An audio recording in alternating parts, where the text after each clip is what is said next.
Hey guys, it's Tara. Welcome back to my channel. So today we're going to be doing a review of The Invisible Life of ADDIE LARUE by V.E. Schwab.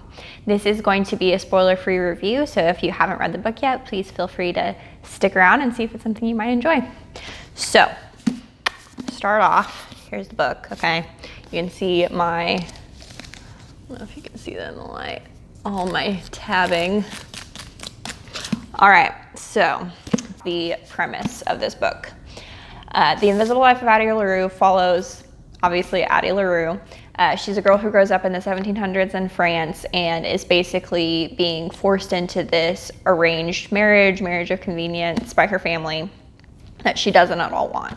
All ADDIE wants is to be free and to get to live her life and do the things she wants to do, travel, etc. But, you know, being a woman in the 1700s, that's not exactly something that she can just do. So she gets really desperate and makes this bargain with a demon devil creature in the night. Basically, that the bargain is that he grants her immortality and freedom from the situation that she's in. But the catch that she didn't expect is that no one will ever remember her. So she basically has to go through life. Every time she meets somebody, as soon as they walk away, they forget she exists. It's a horrible, horrible catch to a bargain of immortality. So basically the book follows 300 years of her life from when she makes the bargain in the 1700s to modern day. And it kind of just covers pieces of her life that are pertinent. And there are some dates that I'll get to in a minute that we specifically go back to a lot. So the characters, Miss Addie. Addie is very free-spirited. She sees the beauty in everything in life. She's very artistic and loves to inspire and to be a muse for other artists. And she's just she loves food and art and books and music and is very kind of artsy. The arts are kind of an artsy type. She's also very resilient and determined.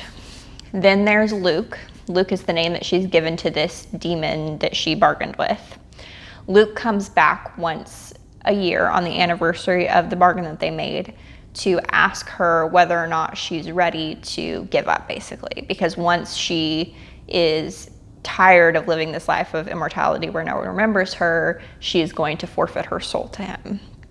So every year he shows up and asks her if she's done yet. And so that's kind of how he shows up in the book. And we don't get to see a ton of his personality, just little snippets here and there, but for the most part, he seems pretty cool and calculating and kind of aloof and standoffish. We do occasionally get to see some flares of temper here and there and stuff like that, but he's kind of an enigma. You never really I never really got a super solid feel for him, but he was always very interesting character. Then there's Henry. Henry is a guy that Addie meets in the book, and he's kind of the crux for some of the plot line that happens. I'm trying to talk about it without giving spoilers, but he's kind of the catalyst, I guess you could say. And Henry is super nerdy and sweet. He's just your kind of general, sensitive, nerdy boy, if that makes any sense. But he's a really, really cute character. I really liked him a lot. I could connect with him in a lot of ways, and he just is, just the nerdy character. I liked him. So the setting is obviously set mostly in modern day, but it also flips a lot to 1700s, 1800s France as we're following her story throughout her life. So we do get some kind of historical fiction feels to the book, as well as a modern urban setting. It definitely doesn't feel fantasy, if that makes sense. It feels more like light magical realism, just because the only magical aspect of anything that's going on is the bargain and the fact that she's immortal and people can't remember her.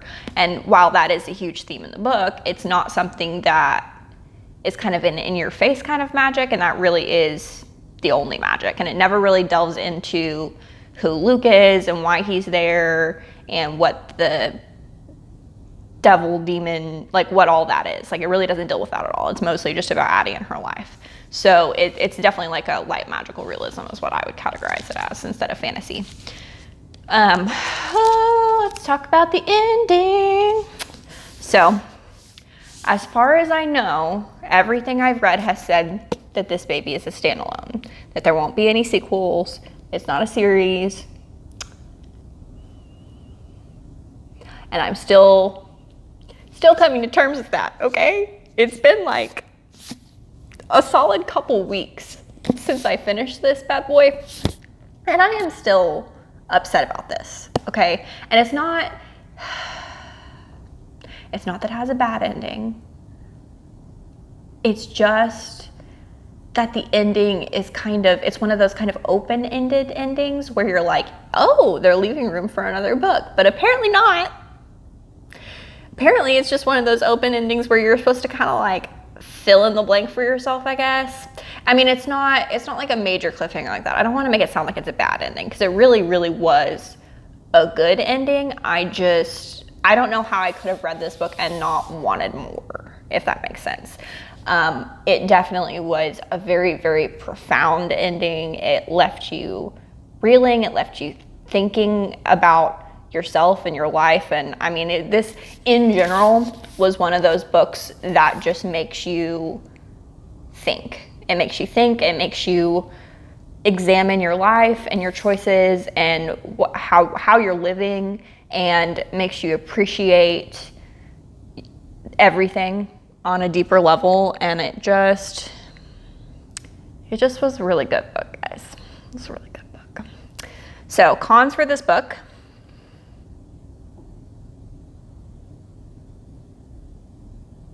I don't have any. I stared and tried to come up with just one measly little, I mean, that there isn't gonna be another one. That's not a con. I don't have one. I really don't. I loved every single word. Just some random notes. The writing in this book, I've never read anything by V.E. Schwab. This was my first V.E. Schwab book. And I don't know if this is just always the case with her, or if this book was a little bit different from her normal style, since the rest are kind of more, as I understand, more like fantasy books. But the writing in this was just lyrical and beautiful. And I mean, it was just poetry. It was so beautiful. The questions that she makes you ask about yourself and your life, like I was saying, are just so deep and profound and like inspiring and touching. And it just was overall such a good read.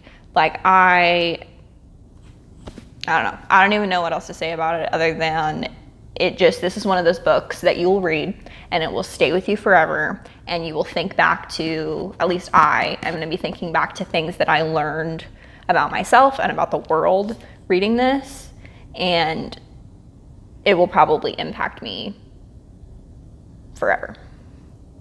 And I just can't, these kind of books are what makes reading amazing to me, because there are certain books and certain characters and certain things that happen that will kind of carve their own little place in your heart and your soul, and they make up who you are as a person. And I feel like people only understand that if you're a reader. For other people that might be other things, other hobbies, other experiences in life, but for me that's books. And those little pieces of me that are taken from books like this are just so magical and so important. And this is a book that's going to stay with me forever. And I am definitely going to be rereading it at some point. It's something that I've already started recommending to everybody that I know, telling them they have to read this. So 5 out of 5 stars, a very well-earned, easily given 5 out of 5 stars. I honestly don't know what else to say about it other than that. I really enjoyed it. I think you should all read it. And so if you stayed with me through all of that, thank you for watching. I hope you guys enjoyed my review. If you did, please give this video a thumbs up. If you're new here, hi, my name is Tara. I do book reviews and other bookish content as well as writing updates. I upload on Mondays. Go ahead and hit that subscribe button and the notification bell so you can get notified when I upload new videos. And yeah, I'll see you guys next week. Bye.